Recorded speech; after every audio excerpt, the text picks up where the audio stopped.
இந்த 5 நாள் நடுவுல ராகுல் காந்தி ஒரு பெரிய ஹைட்ரஜன் பாம்னு குண்டை போட்டு விட்டாரு. அதுல என்ன சொல்லியிருக்காரு கேட்டீங்கன்னா, இப்ப இருக்கிறத பாத்தீங்கன்னா ஹரியானால ஓட்டு திருட்டு நடந்திருக்கு. ஐயா, தமிழ்நாட்டுல என்ன நடந்ததுங்க? 39 எப்படிங்க வின் பண்ணீங்க நீங்க? அங்க ஓட்டுச்சோடு நடந்ததா?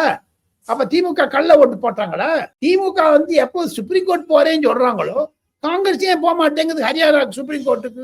இதெல்லாம் ஒரு மறு கேள்வி இருக்கு. அதை தவிர பிரேசிலியன் லேடி ஓட்டு போட்டான்னு சொல்றான். 222 தானே ஓட்டு போட்டாங்க. சிவா, நம்ம இந்தியால ஒரு கணக்கு என்னன்னு கேட்டீங்கன்னா, unlike other countries we put mark, ink mark, இங்க விரல்ல ஒரு இங்க் வச்சிருவோம்.